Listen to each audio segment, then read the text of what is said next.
Social మీడియాను షేక్ చేస్తున్న పాట సినిమా ఏదంటే అందరి నోట్లకెళ్ళి వచ్చేది రాంబాయి నీ మీద నాకు మనసాయనే. అవు రాజు వెడ్స్ రాంబాయి సినిమా. ఇల్లందుల నిజంగా జరిగిన ఓ ప్రేమ కథను డైరెక్టర్ సాయిలు కాంపాటి ఎవ్వరు మర్చిపోకుండా ఎప్పటికాల గుండెలలోనే నిలిచిపోయేటట్టు రాసి సినిమా తీసిండు. ఈ సినిమా బాక్స్ ఆఫీస్ కాడ కలెక్షన్లు కూడా గట్టిగానే వసూలు చేసింది. ఇంకా దీనికి విరాట పర్వం డైరెక్టర్ వేణుడుగులన్న తాన అసిస్టెంట్ డైరెక్టర్ లెక్క సాయిలు పనిచేసిందన్న ముచ్చట బయటికి వచ్చేసరికి ఏది ఏమైనా సినిమా చూడాల్సిందే రవై అన్నట్టు తోబవట్టిరు తెలుగు సినిమా ఫ్యాన్స్. మరి సినిమా ఇంత సక్సెస్ అయినాక, తన శిష్యుడు ఇంత గొప్ప సినిమా తీసినాక మన వేణన్న డైరెక్టర్ గురించి మాట ముచ్చట మాట్లాడకుంటుంటాడా చెప్పుండ్రి. ఇప్పుడున్న సాయిలు ఒకప్పుడు ఆయన తానికి ఎట్లొచ్చిండో చెప్పుకుంటా కంట్ల నీళ్ళు తీసిండు. అమ్మో చూస్తుంటే నాకే గుండె కలుక్కు మనవట్టింది. నేను ఇంకా వేణన్న ఏమన్నాడో మీరే నూర్రబ్బా. ఒకరోజు నన్ను కలవడానికి ఖమ్మం నుంచి వచ్చాడు. అన్న ఖమ్మం నుంచి వచ్చిన అన్న బస్ దిగిన అన్న ఆఫీస్కి రమ్మంటారా అన్న అన్నాడు.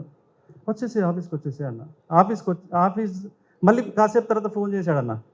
అన్న ఫిలిం నగర్ వచ్చిన అన్న ఆఫీస్కి రావచ్చా అన్న అన్నాడు భయంగా. అరే వచ్చేరా రమ్మన్నా కదా అన్న. గేట్ దగ్గరికి వచ్చిన ఆఫీస్ లోపలికి రావచ్చా అన్నాడు. ప్రామిస్ సార్ అడగండి కావాలండి. గేట్ దగ్గరికి వచ్చిన ఆఫీస్కి రావచ్చా అన్న అన్నాడు. రమ్మన్నా.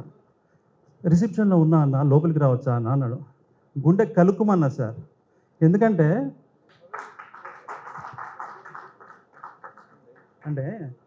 సేమ్ నాలాగే అనిపించాడు సార్. అబ్బాబ్బాబ్బా ఏమన్నా ఎమోషనల్ స్టోరీయా. ఇంటుంటే సినిమా ఇండస్ట్రీకి పోవాలంటే కష్టాలు ఎట్లుంటాయో భయమవుతుంది. బోస్ను చూస్తుంటే నన్ను నేను చూసుకున్నట్టున్నది.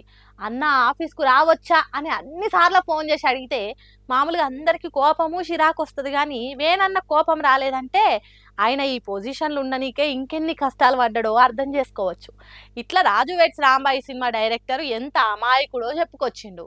ఏదైతే ఏంది తనను నమ్మి వచ్చినందుకు ఎంట నిలబడ్డాడు. మంచి హిట్ అందుకునేటట్టు అందించిండు. ఈ సొంటోళ్ళను కదా ఇప్పుడున్న యూత్ కోరుకునేది. ఇట్లా కొత్తోళ్ళని ఎంకరేజ్ చేస్తే ఇంకా మంచి మంచి సినిమాలు తీస్తారు. నీకోసమన్నా సినిమా చూసే తీర్థం వేనన్నా అనుకుంటా కామెంట్లు చేస్తారు నెటిజనాలు. కానీ నాకు చిన్న ముచ్చట సమజైతలేదప్ప. వేణు ఉడుగులనేమో సాయిలు కాంపాటి చాలా అమాయకుడు అని చెప్పిండు. కానీ ఆయన తీసిన సినిమా చూస్తే గట్లుందా, రచ్చలేపుతుంది బాక్స్ ఆఫీస్ కాడ. అందుకే అంటారు కావచ్చు సినిమా అంటేనే పానం పెట్టి తీస్తారు అని. సరే నేనైతే రాంబాయి నీ మీద నాకు మనసాయనే అనే పాటను సీట్ల ఊసోకుంటా కీకలు పెట్టుకుంటా చూసిన. ఇంకా సినిమా చూడనో లెవెలని ఉంటే జల్దీ పోయి చూడు రబ్బా. మన సొంటోళ్ళ కోసమే కదా టికెట్ రేట్లు కూడా అగో చేసిర్రు.